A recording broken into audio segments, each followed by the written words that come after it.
Hey everybody, welcome to this video.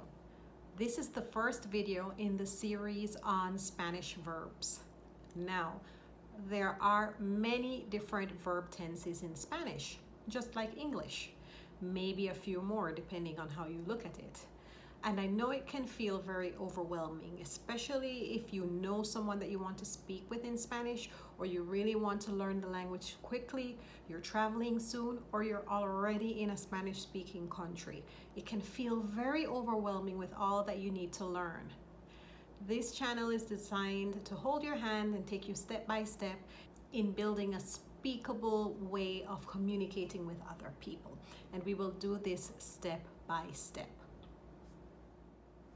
These videos do not in any way replace a formal Spanish teacher that will take you down a more academic path into the grammar rules and structures. But if we're going to learn how to use Spanish today, we're going to have to look at a few rules. So this series in this playlist will go a little bit more deeply into the structure of different verbs in order to be able to use them. But we will use examples that you can use right now in order to communicate with other people. So let's get to the meat of the matter. In these videos, we're going to focus on the present tense as our primary means of communication, because by starting with one tense, we don't get overwhelmed. In order to make it even more simple, when we look at different conjugations, we'll do that in an introductory manner, but we will focus primarily in speaking with two conjugations. Why? It gives us a place to start. The first conjugation we're going to begin with is the first person singular, which is I. Why? Because if you're traveling solo, then that's how you're going to speak. If you're traveling with other people, you can still speak in the first person singular and still communicate what you need to communicate. And then we go adding to, which is the second person, and the third person, etc. But in order to just start by communicating to understand and be understood, we're going to focus on the first person singular. If it's really important to you to include the other people in what you're saying, the people that you're with, then we'll also focus on the first person plural, which is we. What do I mean by this? Let's look at an example. If you want to say, I want more coffee, you can say yo, which is I. Yo quiero más café. Yo quiero, I want, más café, more coffee. And of course, you can use a statement as a question based on your tone and always adding with proper manners, buenos modales, por favor. So you can say, yo quiero más café, por favor. Now, if you're with another person or other people and everybody or other people want coffee too, you can say, we want more coffee, please. And we're going to focus on that. That's the first person plural. You can say, nosotros queremos. Nosotros is the word in Spanish for we. Nosotros queremos más café, por favor. Nosotros queremos más café, por favor. So that was an example using the verb to want, querer. Now in the series, we're going to go through the conjugations in the present tense of the verbs we're looking at, depending on the video. But we're going to really focus our examples with yo and nosotros.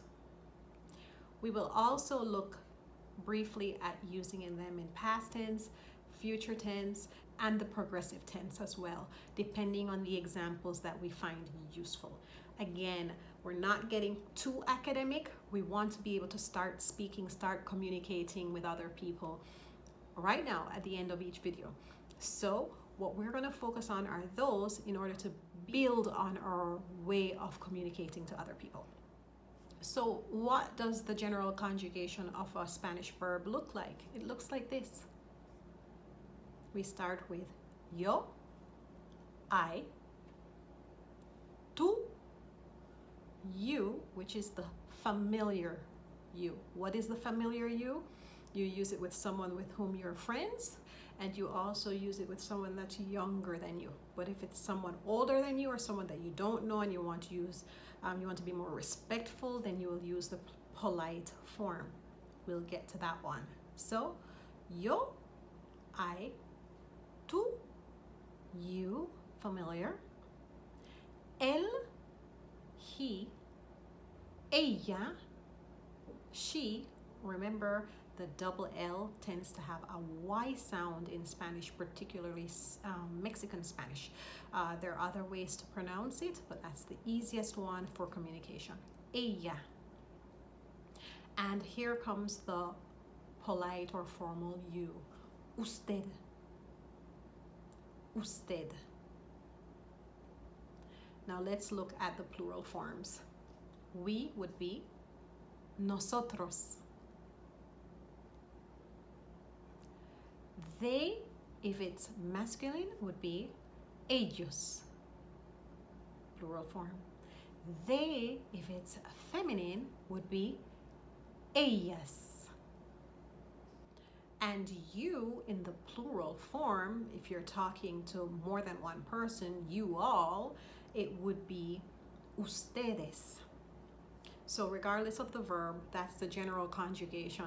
Many of us would be familiar with them from school days at some point in time. But now we're going to put them in this series in practice to be able to communicate. Notice that in Spanish, the word it does not exist. So what do we do with objects? Well, in Spanish, all objects are either masculine or feminine. For example, la mesa is the table. La puerta is the door. Both of them are feminine. So if we're talking about a table, you would say she, ella in that case. If we're talking about masculine examples, we could say, for example, el perro or el perro, that is the dog, or el coche, the car. Another word for car is el carro. I find here in Mexico we tend to use el coche more than el carro, but both of them apply. In that case, those two objects are masculine, including animals. So we don't really say it, we say he or she, depending on what it is. Let me give you another example to reinforce that point with the it, using a command, which is another conjugation, another structure of language when we're conjugating verbs. The example of the car, el coche, which is masculine, if I give a command to lock it or to close it, I would say ciérralo. Ciérralo. The cierra is a command for the verb to close, from the verb cerrar. And what I stuck on the end, what I tacked on to the end of lo, is a usage referring to the car. Now the O implies that it's masculine.